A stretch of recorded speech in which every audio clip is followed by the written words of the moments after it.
Hi, I'm Margaret Heffernan. I'm a professor of practice here at the University of Bath School of Management. I've led 5 businesses, that's the practice part, and I write books and articles about how businesses work or don't. I'm really delighted to be kicking off the second of our Dean series with an academic deeply embroiled in one of the key realities of our daily lives, retail, Jens Nordfalt. Jens has spent years looking into what makes us buy what we might or might not, what we spend our money on, and how we often spend longer in stores than we intended to, how far store design influences our purchases. As shopping's moved online, he's had to think much more deeply about omnichannels, the integration of all the different places and spaces where consumers interact with marketers. It's also, of course, no secret to anybody that life in retail has been pretty brutal since the disruption of e-commerce at the turn of the century, then the financial crisis in 2008, and now the COVID pandemic. Competition has never been more fierce, more urgent, more desperate, especially because so many retailers now have to contend with global giants who sometimes don't need to make a profit and often don't carry very much of a tax burden. Whether old style bricks and mortar has a future, what it might look like, well, there is plenty to talk about. But I'd like to kick off, Jens, please, by focusing on some of your most innovative work, which has been to look at what exactly happens to consumers when they walk into a store. I'm sure we can all remember doing that once upon a time.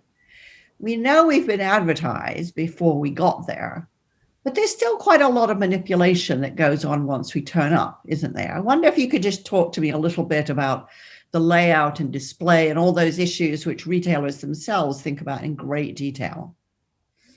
Yeah, of course. First, I just want to say thank you for considering me for this series, and it's very nice of you to invite me and listen to what I have to say about things and my research and everything.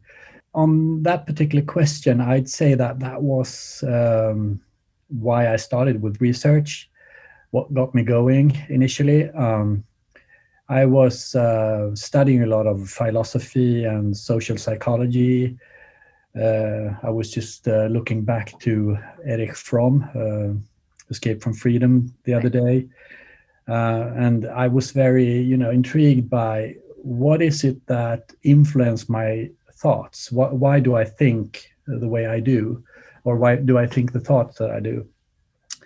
And when I started to work with a retail company, a Swedish grocery retailer called ICA, I didn't think that I would last long in retailing because I thought it would be too much, everyday kind of business. I was aiming for something more sophisticated than that.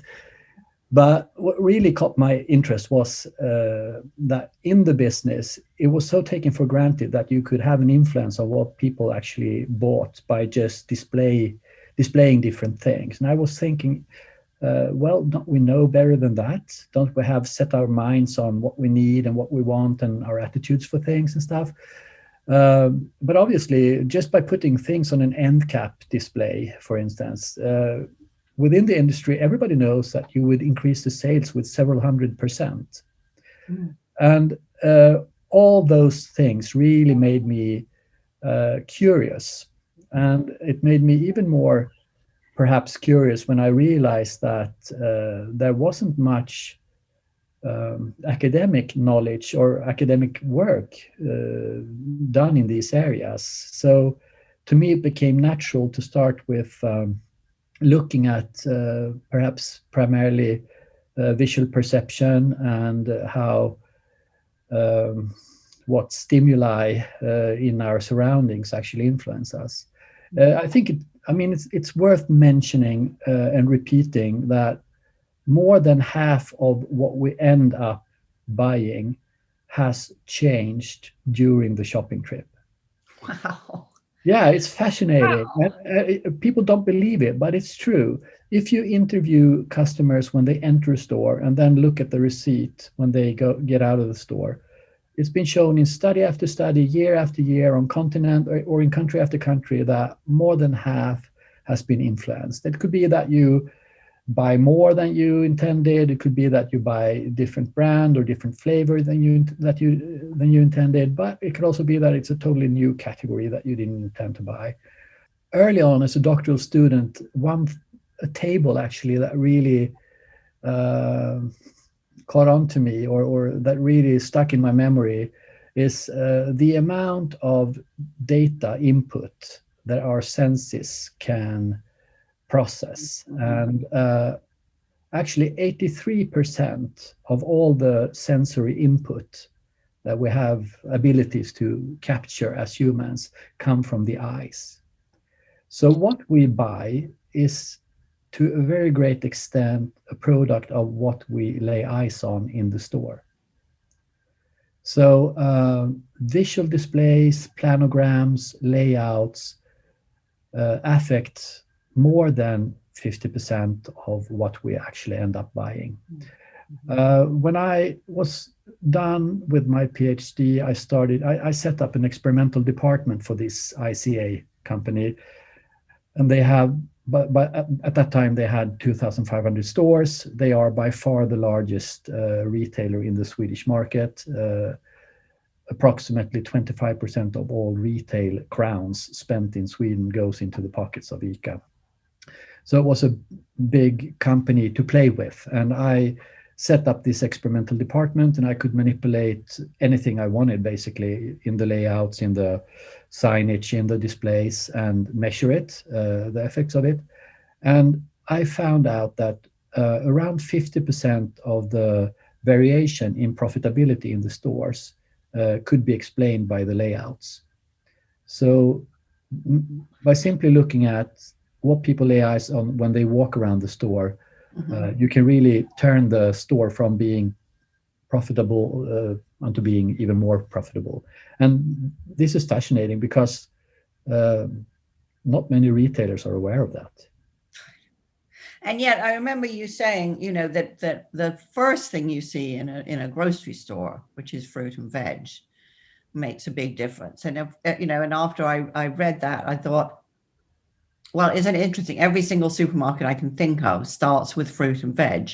Why is that first opening experience, so to speak? Why is that so important? What have you seen in terms of its impact in terms of design? Yeah, I think there are many different explanations to that, actually.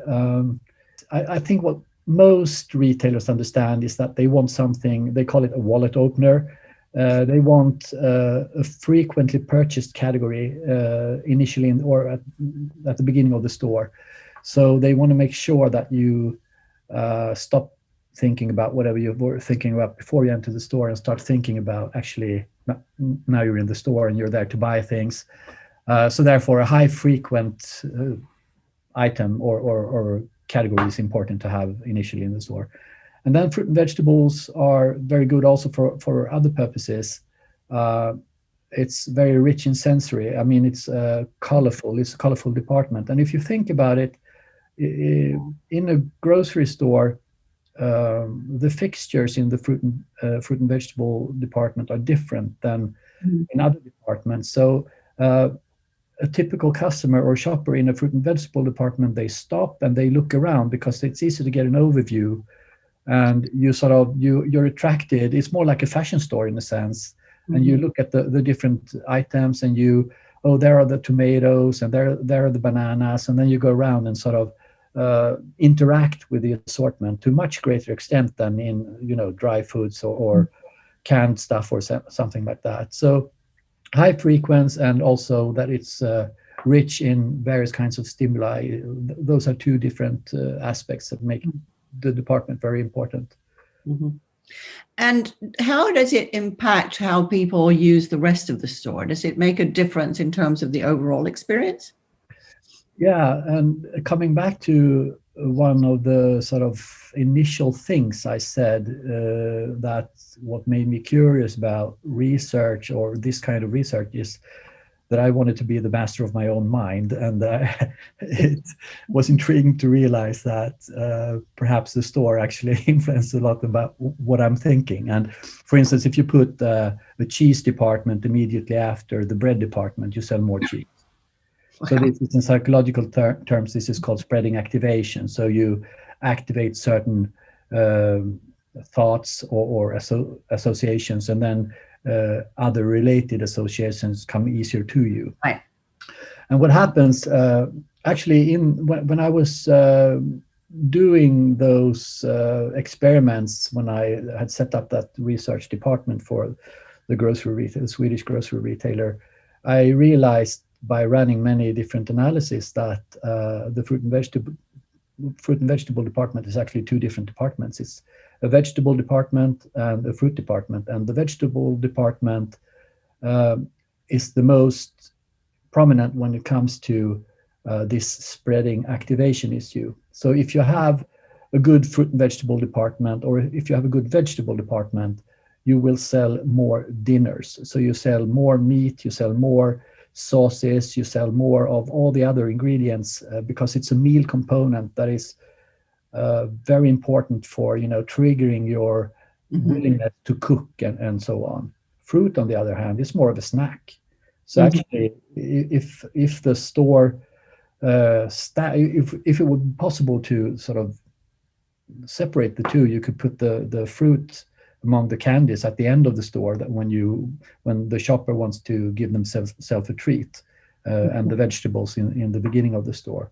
So the vegetables are sort of foundational thing that get a whole train of thought going about what's going to go around and with these vegetables and things like that. So yeah, I've studied this in different European countries and also in the US. And when you run a multiple regression analysis about the different departments with some kind of profitability measure as a dependent variable, such as sales per square meter or gross margin per square meter, the only department that continuously comes out as very important as in driving the sales or the profitability of the store is the fruit and vegetable department. Wow, how interesting. And what about layout? I know you've looked at a lot of different ways to display products, soft drinks, for example. What differences are available to retailers there? What a question. I mean, there are so many different things. Many stores, many retailers, they have gone through various clean project kind of ideas. Walmart have done it, Tesco have done it. People at the headquarters think that, okay, let's make the stores easy to operate. When you have special displays or end cap displays, you often end up with some of the merchandise is left over, so you put it out in the back storage and you don't really know how to sell it, or you need to discount it later or something. But all these clean store projects have failed simply because in a perfectly clean store, shoppers don't get enough inspiration. And there are a couple of old studies from 1975 by a guy called Chevalier about that. For some categories, sales go up with as much as 1,000% simply by ensuring that the shoppers see them when they're in the store. So simply by putting it on an end cap, you increase the sales by more than 1,000%. And here you can add on to this with different techniques. For instance, I said that 83% of all your perceptual input comes via the eyes. The eyes detect color. So you have cones and rods doing brightness and different hues. And one of the easiest techniques that is rarely thought of is that you can work with what's called the waterfall technique. So you work with vertical stripes, color stripes on an end cap. And we've shown that, for instance, in a collaboration with Coca-Cola, we managed to increase their sales with more than 10% by simply displaying all the different soda brands vertically instead of horizontally. So even if it's easier to restock, if you think about horizontal shelves, but if you put them vertically instead, people see them more easily. So more than 30% more turned their head of those who walked by the display if you use those waterfalls instead of the horizontal stripes, and sales went up with 10%. So there are numerous different techniques around this, but it all boils down to that what people know that they want, what people know that they know, is only a limited number of the products that they actually want to buy. Right. So then the store has to work with layouts and display techniques to remind people of what they actually would like to buy. To give you a simple example, if you're asking an audience if people like to have cheese on their burgers, normally around 90% raise their hands. If you ask how many of them usually buy cheese with their burgers, it's only like 5 or 10% that raise their hands. And the reason is that if you don't frequently buy something, you often forget about it when you're in the store.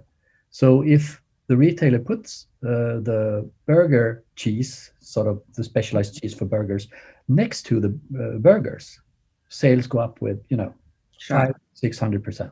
Yeah. Interesting.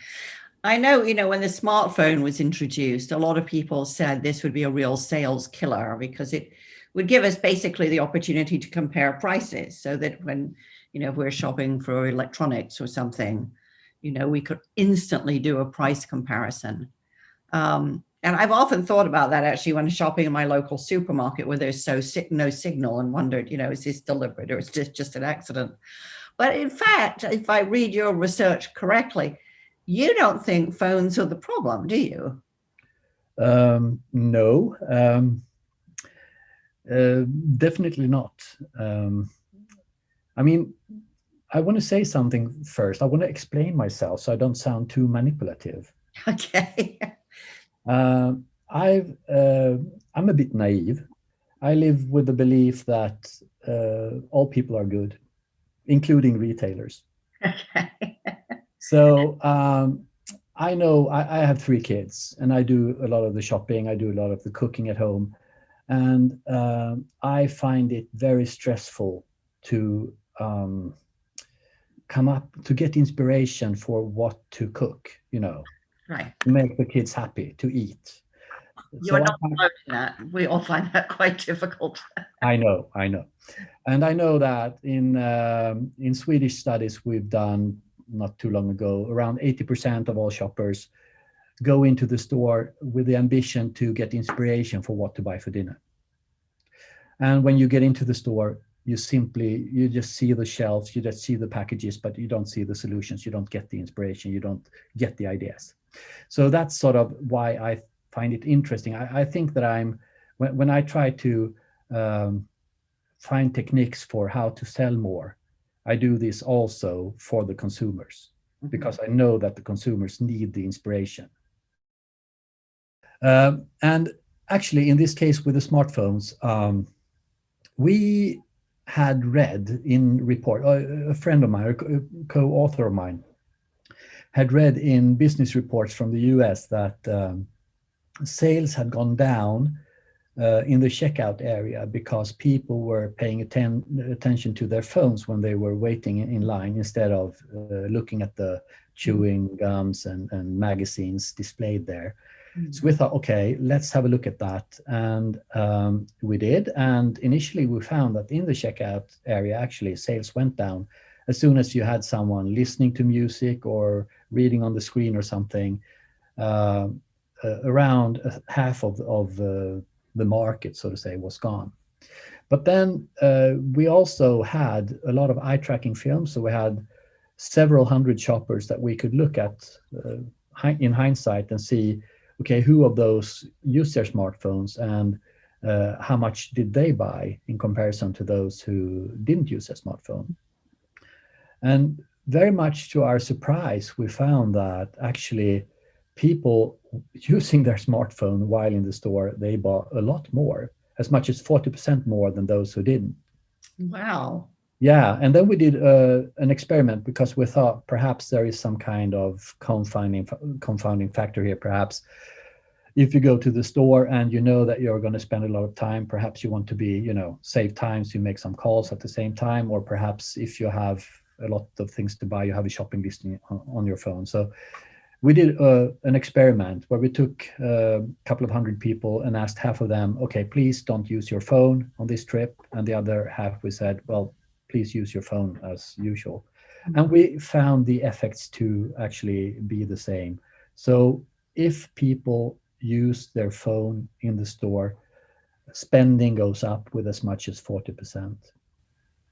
And do you know what it is they're seeing on their phone? So do you have any sense of what's really going on there? Are they looking up recipes? What are they doing?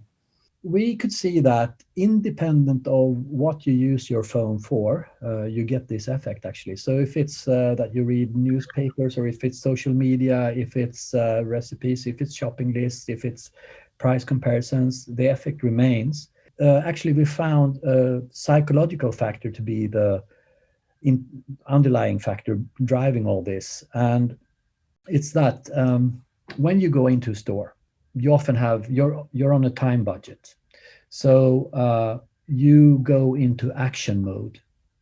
You sort of try to not overspend the time in there. So you try to act as not fast as possible, but at least you try to be efficient. Right. And every time that you interact with your phone, you Huh. sort of you become distracted, and you have to restart this action process. And we found that, for instance, those who use their smartphone, it's 3 times as likely that they go back to a department that they have been in earlier but left. And we found that for every time that you interact with your smartphone, you spend almost a pound more. Wow. Wow. Yes, Wow. it's crazy. Yeah. But it all boils down to, that we think our consciousness is, or our working memory is our friend, but I'm not so sure. We need help. We need help to get inspiration and stuff. Yeah. Yeah. I'd like to talk a little bit about the sort of delta between hype and reality when it comes to particularly online marketing versus bricks and mortar stores. I wonder if we could talk about advertising first. The story we have been fed for year after year after year is, online advertising is everything, and it's what gives e-commerce its, iron grip. But what do you find really works when it comes to advertising? I'm very much for sort of integrated marketing communication. When you have many different channels, media channels or store channels, that they have to go hand in hand. For instance, H&M, a company that I've been working a lot with for many years, they say that in areas where they have the highest density of physical stores, they also have the highest market share online. Hmm. So the different channels, they do not compete each other out. They rather strengthen each other. Unibail Rodamco is a French real estate company, the biggest one in the world, I think, when it comes to uh, building malls and owning malls and stuff. And they have similar results. They say that as soon as a store opens, or a retailer opens a physical store in one of their malls, online sales in that area go up with around 50%. Right. So you have a lot of sort of support for this. I think it's also important to see, at least prior to COVID, which is, we don't have much reliable data after COVID, after the lockdowns. But prior to that, even if e-commerce is a big challenge for physical or bricks and Hmm. mortar stores, as much as 85% of all retail sales still occurred in physical stores. Wow. So only 15% actually was online.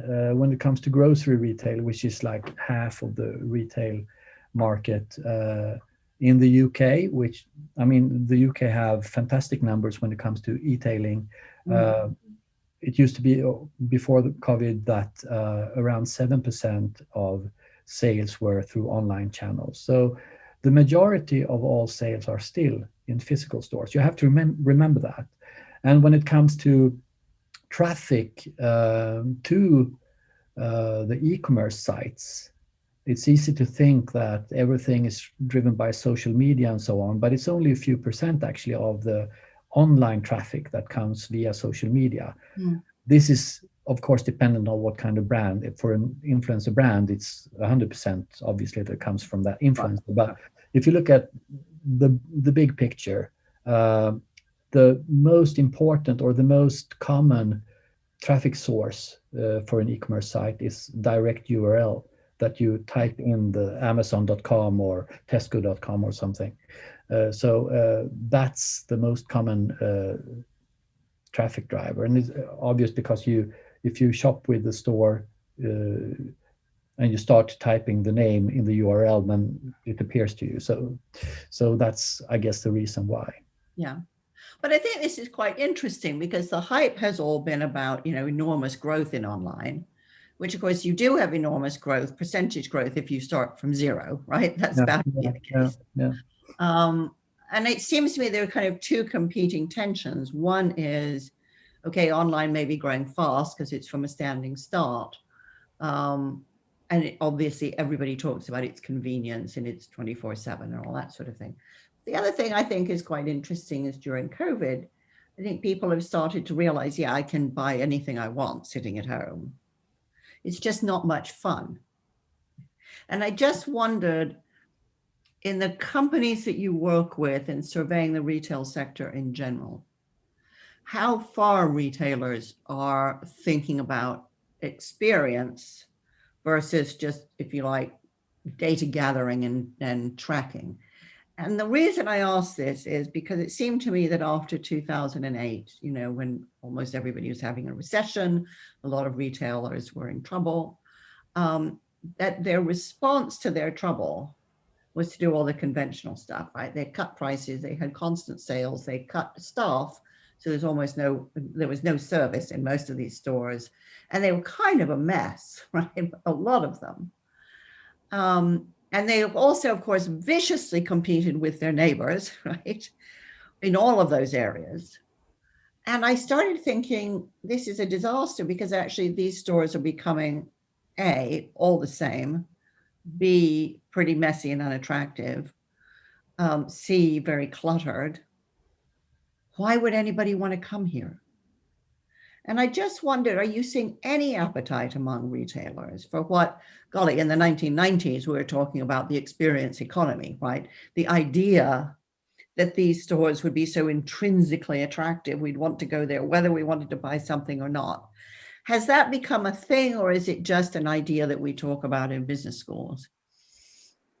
I've to some extent, I've been longing for this kind of situation that we're in now, because I feel too that the stores have, I wouldn't say always, but they resemble warehouses to too large an extent. And yeah. when it comes to the grocery sector,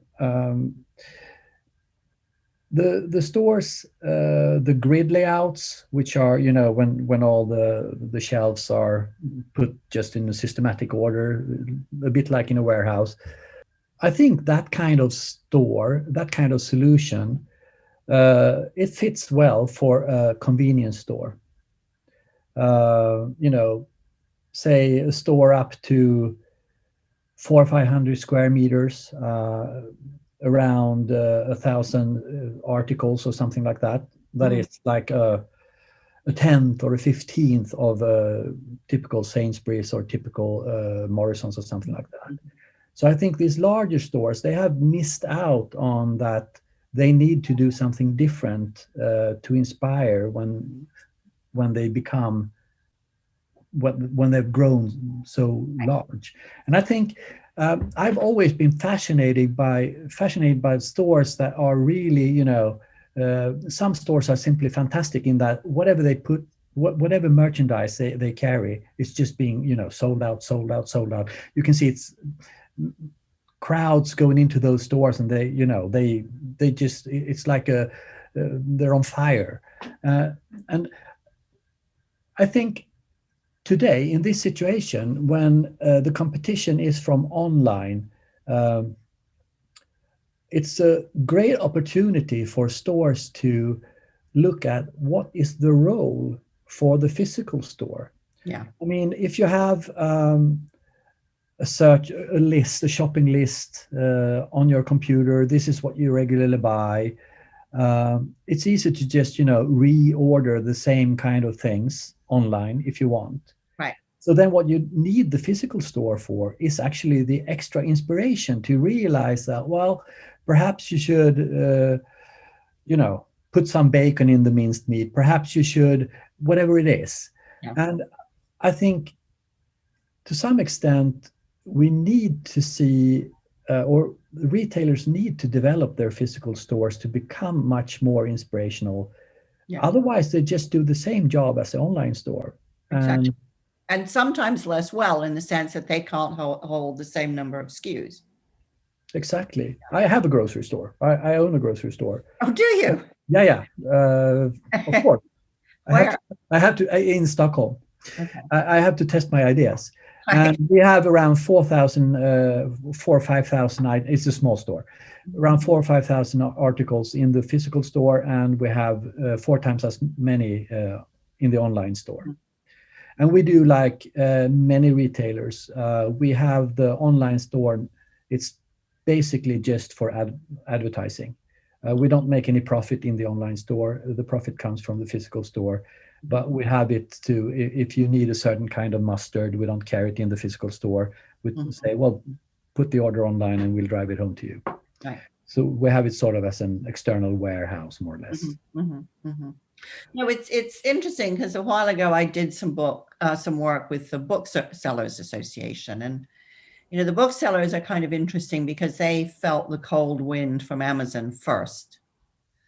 And, they responded in 2 ways that I thought were very interesting. First of all, they definitely reconsidered their bookstores as places to hang out and read books, browse through books, meet friends, that kind of thing. So they became much more social hubs with lots of books around them.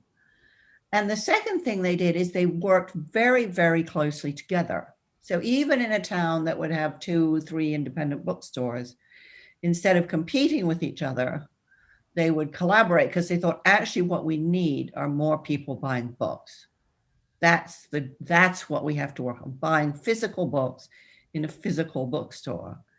And you can see this very beautifully in Bath itself, right? There are 2 fantastic independent bookstores.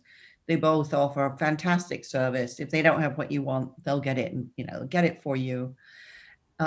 And they're exactly, I think, what you were describing as places to spark your imagination. I always walk into Topping's bookstore determined to buy nothing and come out, £100 later.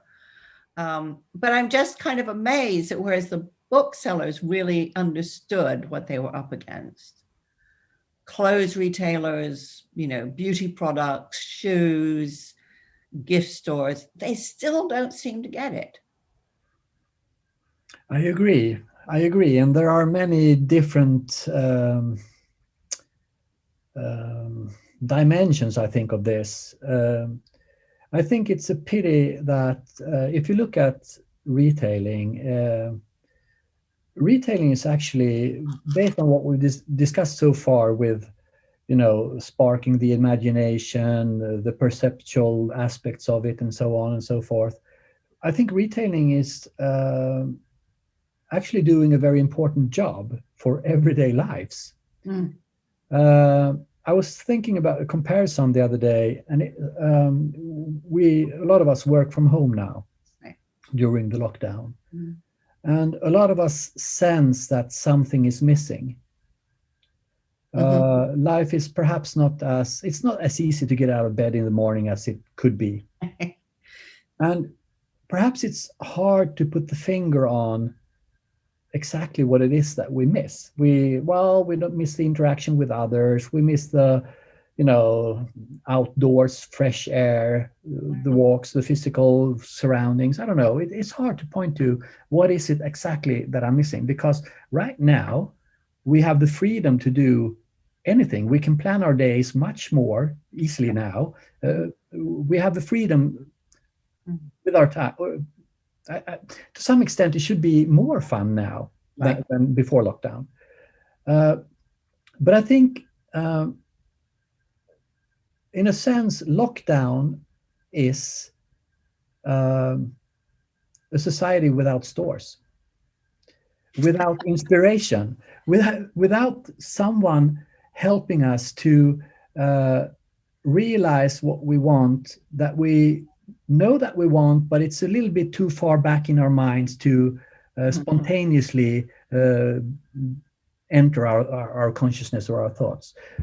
Another, I think, very good metaphor is radio.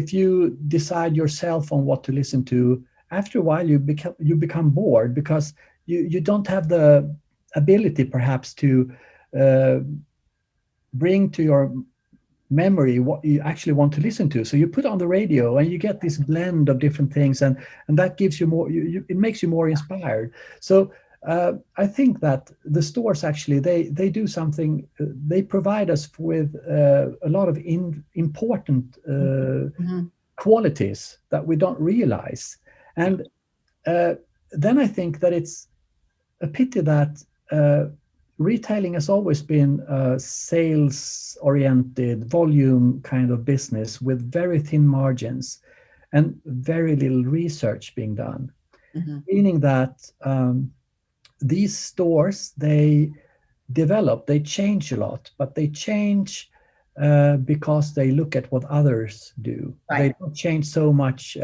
It's not like Apple or some other company that have this big research and development department that come up with new brilliant ideas. It's rather that a retailer. You go to your competition and see what they do, and then you feel, well, perhaps we should do that too, so we don't lose out. Or Yeah. perhaps they go to some other country to look at what's retailing like in China or in the US or so. But I think for those retail companies to really understand what they could do, they would need to um, be more open to explore their own uh, Mhm. core, and sort of work more with retailing. And that was actually, I set up a whole retailing school and a research unit in Sweden. I've done it in the Baltics, and now I'm doing it here together with friends, of course. But to let the retail companies, sort of outsource their research and development, because they don't have the ambition Yeah. and the margins to do it themselves. They need help from someone outside their own organization who can look into what they could, what development, sort of what they could do, instead of just following each other. And so I think I agree with you. I do think that multi-channel or omni-channel, that's the future. It's Mhm. going to be a lot of different channels. We need the physical stores, we need the online, or we want the online stores for the convenience. But the physical stores have to look at what are they good at. It couldn't be that any kind of retailer is just, you have armchairs there and want people to socialize. It couldn't be that in bookstores, in grocery stores, in fashion stores. They have to look at what's their Yeah. purpose. Yeah. That's really interesting because again, going back to the bookstore I frequent in Bath, it isn't just that, it's that the people who work there are incredibly knowledgeable. And if you say, I'm interested in this subject, what's a good book to read about it? Or I'm going to Italy, I'd like to read some Italian fiction. What's the good stuff that's been translated and that sort of thing. And it's both curation and expertise and a place that feels, comfortable, welcoming, an attractive place to spend time. But it is astounding to me. I mean, especially when it comes to clothing, just how dreary most stores are, because it seems to me they're just trying to get more clothes per square inch, which to your point would be about just getting the sales, right? Just getting the sales. Yeah, Yeah, yeah. yeah. I think all physical stores have to really think about what is their role now and how will they inspire. And I had, it's a friend of mine who's a CEO for a retail company. He asked, well, what do you suggest then? Is it going to be that we have sort of the long tail, the more rare items that perhaps are more inspiring, or should we have the products that really sell well? Should we have the Coca-Colas or should we have the Parmesan cheeses in the store? Right. And of course, it's like if you choose to have the long tail, the more rare items that perhaps inspire more, then it's going to be really expensive to pay the rent with the sales that you generate. So it's a trade-off, I guess. There's a wonderful question here about the kind of contest between very small retailers, perhaps private retailers, niche retailers versus, the retail giants. How do you see that playing out? Well, I've always been a friend of the little store. I think it, at least to me, brings the spice or the sort of extra. Again, talking about malls, I was in a meeting with one of the big mall owners in Europe, and they said, "Well, if everybody wants a Volvo, sorry, I'm Swedish, then we should have a Volvo for everybody." But it becomes very boring, I think. So, and I think one of the things that fascinate me about downtown Bath is that it's not just the big brands. It's actually a very, rich, I think, retail environment in the sense that you have all the small stores. And I must say, that's at least on me, or at least to me, that's very attractive. Yeah. Of course, it's difficult for these stores. I mean, they have to. I guess that's another challenge with the online society that we live in today, that consumers are so well informed. And all the big brands, say that you have a sports store, for instance, all the big brands, they come up with new versions. Say that you sell sports shoes, running shoes. I think the big brands, they come out with new versions of their shoes 4 times a year. Yeah. So to be able to stock, the right merchandise in all the right sizes, you have to buy a lot of merchandise. And if you're not able to sell it out, and within a couple of months there's a new version, new color, as a small store, it becomes very hard. Yeah. So, but I think it's important that we have all these small stores, because they are, I think, the gems in the retail sort of landscape. Yeah. What about department stores? We've seen department stores in the UK really fall to pieces. Is this just a format that has had its day and is gone? Do you see any future for them? I mean, I was very struck talking to one of the senior people at John Lewis recently, that they've shut a lot of stores permanently. Yeah. Is the day of the department store over? Well, I guess it depends a lot on the market. But in competition with, again, talking about width and depth of the assortment, the width is what department stores are all about, that you have a little something of many different categories. And that's very attractive if you don't have a lot of competition. But as soon as you have a category killer or some kind of retailer who can have a really deep assortment, then it's hard for you to maintain the sales if you have, say, 1 or 2 or 3 brands, if the store next door has 100 brands in the same category. Right. So I think to some extent, department stores are very efficient in markets where there's not so much competition. But as soon as you have all these category specialists, they will suffer. Yeah. Yeah. We've had a lot of questions about the use of tech, use of AI. It has prompted me to think about, the ostensible Amazon strategy, which is, we know so much about you, we know exactly what you want. And, I'm very struck by the patent they took out recently in predictive shopping, where they would deliver to my house the things I wanted before I even knew it. And, Silicon Valley is famous or infamous for the propaganda it spreads about its business models, saying these are inevitable, you may as well just, lie down and die. How far do you think this integration of data profiling and AI is real or will be real? And how far is it just more Silicon Valley vaporware? Good question. First, perhaps, again, I said I was a bit naive, so I'm optimistic, and I think that technology, like we talked about the smartphone, when it's sort of enhancing your situation as a shopper.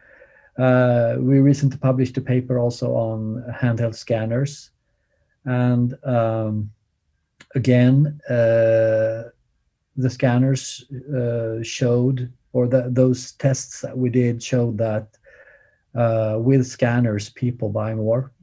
Sales went up 12% in that case, I think. And there it was to a large extent that when you use the scanner, you turn on a different mindset. And the mindset that you turn on is that you become a more active shopper.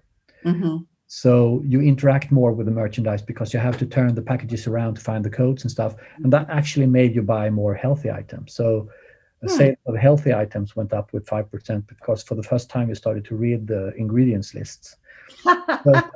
So, I believe in, a lot of techniques or technical or digital solutions like that. But then I think that many times, AI has been around us for a long time. Whenever you make a call, whenever you call a company, that's all AI now. So I don't think that it doesn't have to be Age of Ultron. It doesn't have to be Vision flying around in the red, red skin, killing you off or something. It can be quite subtle, almost helping you without you knowing that it helps you. Mm-hmm. So I think I think it's going to be, omnipresent. I think it's going to be helpful in a lot of ways. Like, for instance, in my store, everything is replenished on auto order. Mm-hmm.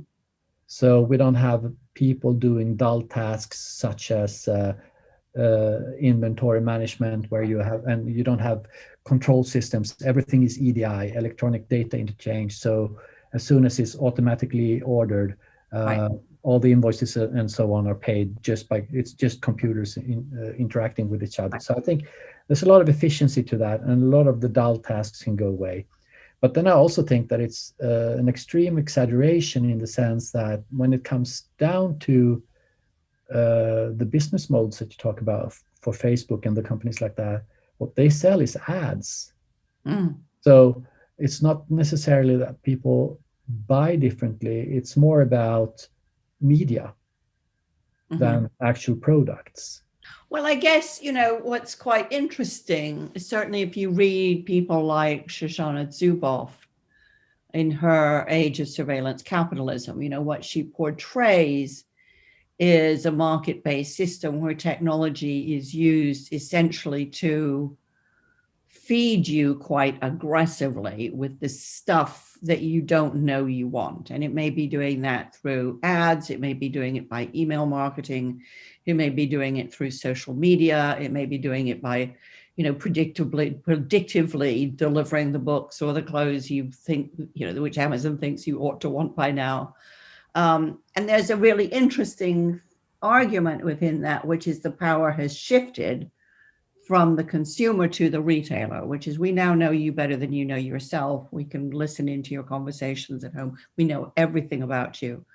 So just, switch off that brain, which, so it takes us back to where we were talking about free will, and leave it to us. We will deal with your every need. Now, it seems to me there are two ways of looking at that. One is this is a kind of technologically driven dream or nightmare about perfect efficiency and connectivity. And the other is it's just hype. People won't stand it. It doesn't really work that way. And people do actually want choice. Can I suggest a third Yeah, alternative? please. What if this manipulation ability has always been there, but in the physical store, it's more, it's not flexible in the sense that it changes between different people, but it's, Right. I mean, the display techniques and the layouts that we started this conversation about, it actually uh, performed that purpose that the AIs try to do in a digital world, Right. helping you to take grapefruit. I love grapefruit, but I like to have grapefruit for breakfast, but I always forget to buy it, and I tend to forget it for months. And then all of a sudden, there's a big display of grapefruit. I buy it. I love the red grapefruit, the blood ones, and I eat it for a couple of weeks, and it's a bit sour, so I don't buy it for a couple of weeks, and then I forget it.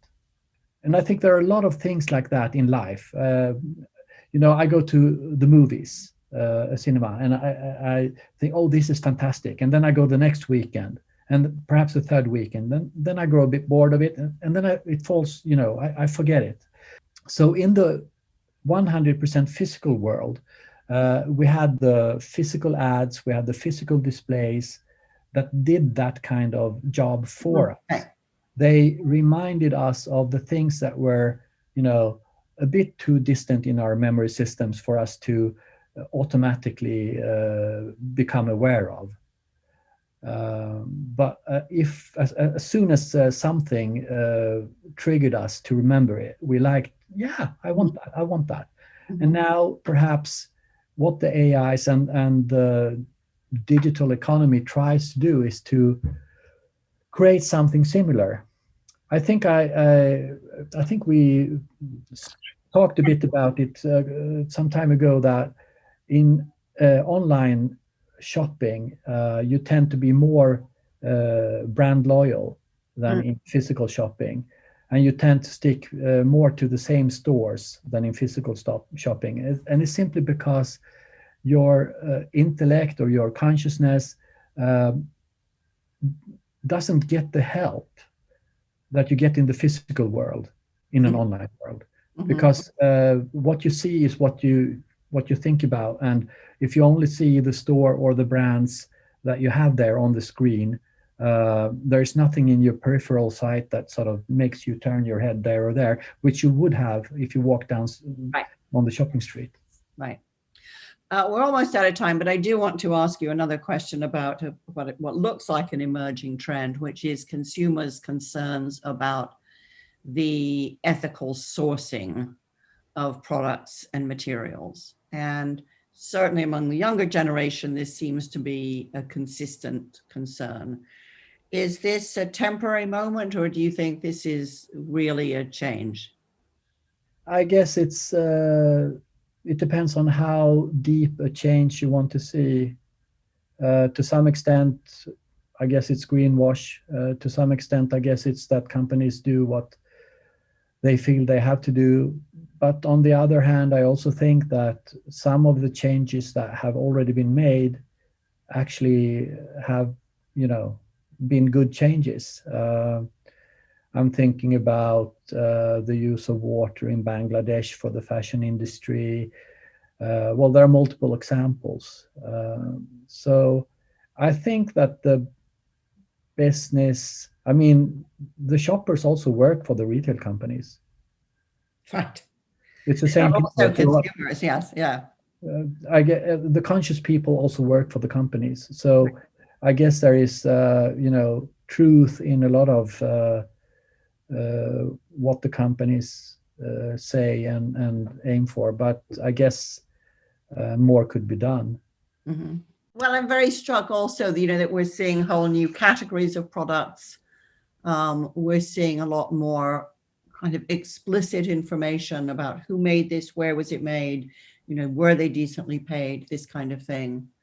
And you also see stores that just don't care, right? They just don't care. Yeah, and I think the big problem here is like I think the code of conducts and the sourcing and everything, that's something you can be transparent about, and something that you can discuss in a sense. I think a more difficult thing is the number of products, the sheer number of products being produced, and the development of things.